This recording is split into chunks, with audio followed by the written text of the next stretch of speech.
जय हिंद बच्चों। आज की कक्षा में आप सबका स्वागत है।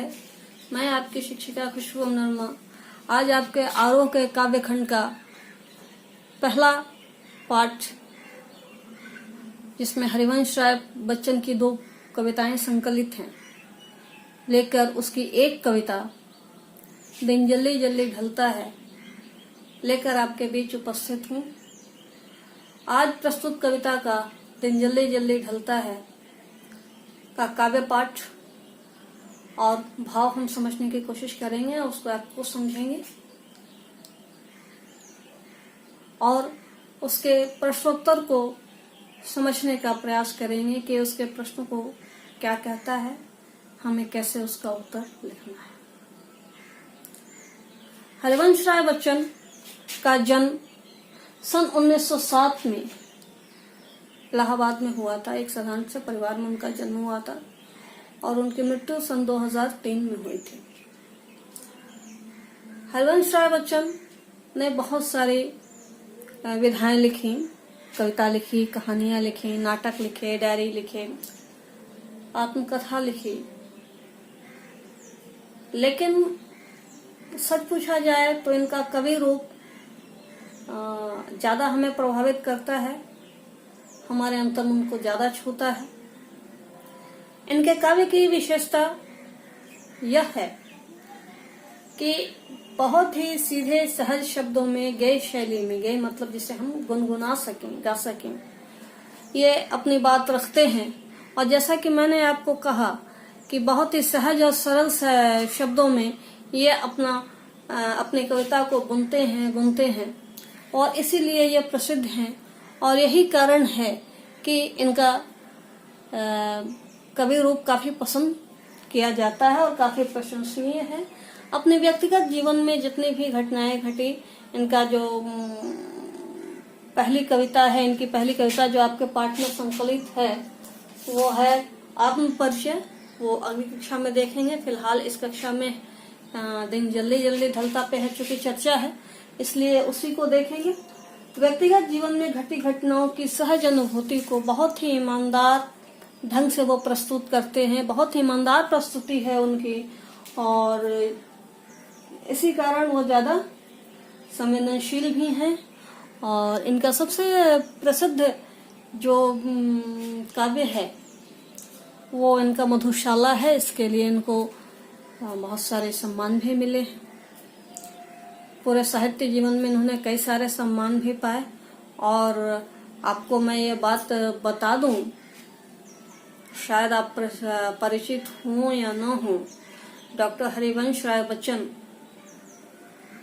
सिनेमा जगत के महान हस्ती श्री अमिताभ बच्चन के पिताजी हैं और अपने पिता की ही कई कविताओं को अमिताभ बच्चन कई जगह गाते गुनगुनाते पाए जाते हैं। बहुत प्रभावित थे अपने पिताजी से, उनका अपना नाम था। तो आइए इस पाठ का वाचन हम करें। पाठ का शीर्षक है दिन जल्दी जल्दी ढलता है। हो जाए ना पथ में रात कहीं, मंजिल भी तो है दूर नहीं। यह सोच थका दिन का पंथी भी जल्दी जल्दी चलता है। दिन जल्दी जल्दी ढलता है। बच्चे प्रत्याशा में होंगे, नीड़ों से झांक रहे होंगे। यह ध्यान परों में चिड़ियों के भरता कितनी चंचलता है। दिन जल्दी जल्दी ढलता है। मुझसे मिलने को कौन विकल, मैं हूँ किसके हित चंचल। यह प्रश्न शिथिल करता पद को भरता उर में विह्वलता है। दिन जल्दी जल्दी ढलता है। यह बिल्कुल जैसे जो भी अभी पाठ वाचन मैंने किया, काव्य वाचन जो हुआ, उसमें एक पंक्ति आती है हर पद के बाद, दिन जल्दी जल्दी ढलता है, जो इस पाठ का शीर्षक भी है। वस्तुतः यह एक टेक पंक्ति है। टेक पंक्ति कहते हैं कि हर पद के बाद वो आता है और दिमाग में उसकी अनुगूंज वो गूंजता रहता है। मतलब उसका प्रभाव हमारे दिमाग पर बहुत ज्यादा देर तक बना रहता है और उस प्रभाव के अनुरूप ही हम अपना आगे का काम करते हैं। हमारे कदमों में तेजी आती है, हमारी सोच में तेजी आती है, भावनाओं में संवेदनशीलता आती है। ठीक है। और इस पंक्ति को देने का मकसद कवि का यहाँ ये है कि दिन समाप्त हो रहा है, ढल रहा है, इसलिए अपनी कार्यशीलता में जल्दी लाएं, कार्य जल्दी जल्दी करें, क्योंकि दिन समाप्त होने वाला है। और इस तरह से काम को जल्दी करने का जज्बा उत्पन्न करने के लिए यह पंक्ति दी गई है।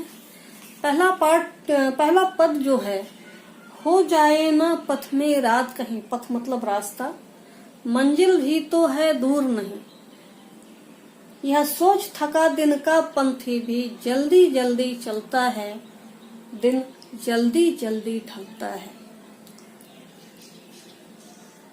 इसका अर्थ यह हुआ बच्चों कि रास्ते जो हम चल रहे हैं, कहीं रात न हो जाए, कहीं देर न हो जाए, और मंजिल भी तो अब नजदीक ही है। जैसे जैसे हमारा जो टारगेट है काम करने, हम जाते हैं किसी काम को और एक समय फिक्स कर रखा है कि हमको इतने समय में यह काम पूरा करना है, और यदि वह काम पूरा नहीं होता है तो मन में एक विकलता होती है, एक बेचैनी होती है कि अब कैसे होगा, थोड़ा और हाथ है ना, जल्दी जल्दी हाथ बटाइए, जल्दी जल्दी हाथ चलाइए, मतलब जल्दी जल्दी काम कीजिए। तो दिन का पंथी जो घर से निकला है काम के लिए, वह सोचता है कि अब तो मंजिल भी दूर नहीं है, थोड़ा काम में कदमों में तेजी लाई जाए तो मैं ससमय घर पहुंच जाऊं, क्योंकि रात होने वाली है, शाम ढल रही है।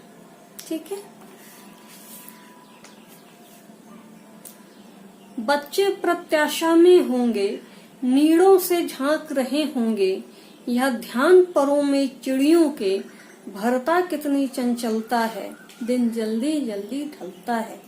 प्रत्याशा मतलब विश्वास होता है, आशा उम्मीद, नीड़ मतलब घर होता है, घोंसला। जब चिड़िया दाना चुगने के लिए, बच्चों के खाने का इंतजाम करने के लिए घर से बाहर निकलती है, तो जैसी जैसी शाम होती है उसके दिमाग में, उसके मन में ये बात होती है कि बच्चे प्रत्याशा में होंगे, उम्मीद में होंगे, है ना, और अपने घोंसले से झांक रहे होंगे। क्यों? क्योंकि माँ गई है, दाना लेकर आएगी, हमारे लिए भोजन का इंतजाम करके आएगी। हमारे घर में बच्चे भी होते हैं, वो इसी उम्मीद में होते हैं कि माँ पापा घर से बाहर गए हैं, आएंगे काम पर से तो हमारे लिए कुछ लाएंगे। ठीक वैसे ही हर बच्चे की, चाहे वो मनुष्य का बच्चा हो या जानवर का, पक्षी का बच्चा हो, सबके मन में यह उम्मीद होती है कि मम्मी पापा आएंगे तो कुछ लेकर आएंगे।